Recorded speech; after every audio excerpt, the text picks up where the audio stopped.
Camarade président Vladimir Poutine, camarade président chef d'État africain, camarades chefs de délégation, bonjour.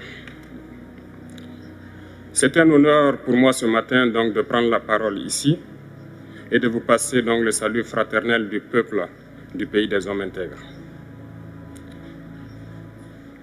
C'est aussi le lieu pour moi, avant tout propos, de rendre grâce à Dieu, Dieu Tout-Puissant qui nous a permis de nous réunir ici ce matin en bonne santé pour parler de l'avenir et du bien-être donc de nos peuples. Je m'en vais m'excuser auprès des anciens que je pourrais vexer dans mes propos à venir. Africanité oblige, les droits d'aînesse, je me dois de m'excuser. Camarades, j'ai quelques questions donc de ma génération, mille et une questions qu'on se pose. Mais nous n'avons pas de réponse. Et il se trouve qu'ici, nous pouvons laver donc notre linge sale parce qu'on se sent en famille.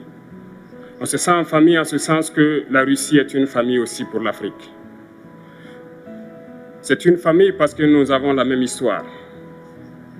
La Russie a consenti d'énormes sacrifices pour libérer le monde du nazisme pendant la Seconde Guerre mondiale.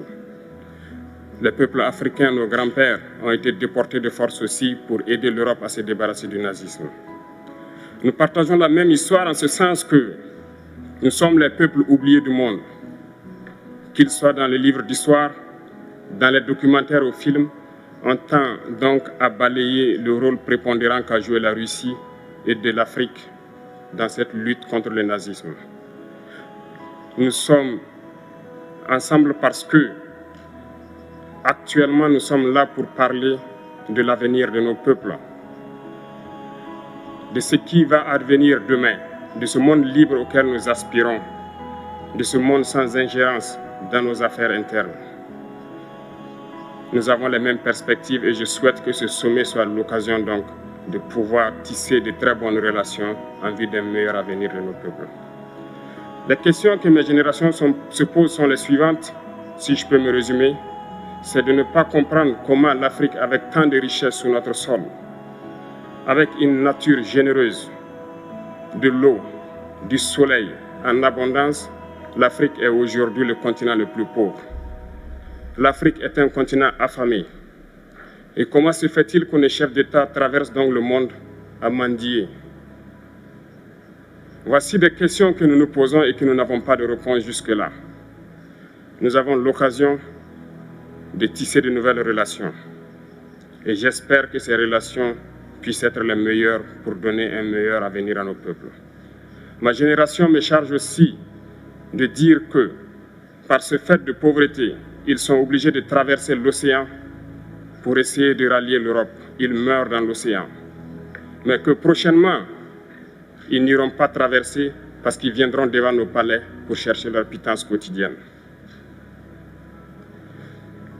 Pour ce qui concerne le Burkina Faso, aujourd'hui, nous sommes confrontés depuis plus de 8 ans à la forme de manifestation la plus barbare, la plus violente du néocolonialisme, de l'impérialisme. L'esclavage qu'on tend encore à nous imposer. Nos dévanciers nous ont bien appris une chose.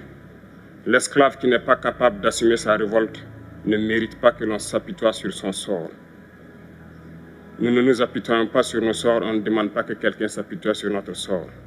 Le peuple burkinabé a décidé de lutter contre l'île terroriste en mesure de relancer son développement.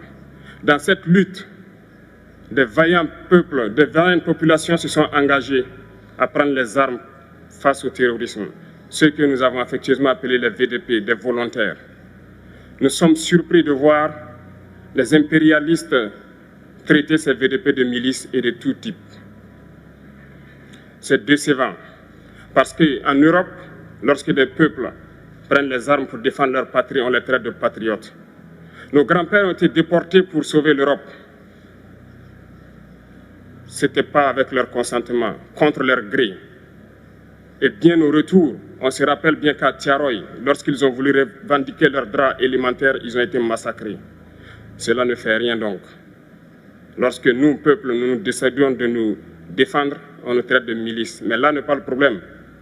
Ce qui est le problème, c'est de voir des chefs d'État africains qui n'apportent rien à ces peuples qui se battent, mais qui chantent la même chose que les impérialistes en nous traitant de milices, en nous traitant donc d'hommes qui ne respectent pas les droits de l'homme. De quels droits de l'homme parle-t-on? Nous nous offusquons contre cela et c'est honteux. Il faut que nous, chefs d'État africains, nous arrêtons de nous comporter donc en marionnettes qui dansent à chaque fois que les impérialistes tirent sur les ficelles. Hier, le président Vladimir Poutine a annoncé donc l'envoi de céréales en Afrique. Nous sommes bien contents. Nous lui disons merci pour cela. Mais aussi, c'est un message passé à nous, chefs d'État africains, parce qu'au prochain forum, nous ne devrons pas venir ici sans avoir assuré, pour ceux qui ne connaissent pas la guerre, l'autosuffisance alimentaire de nos peuples.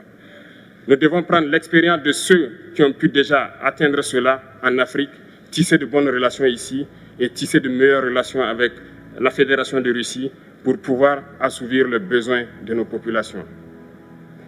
Je ne serai pas peut-être long, le temps imparti est très court. Nous sommes obligés de nous arrêter à un moment donné.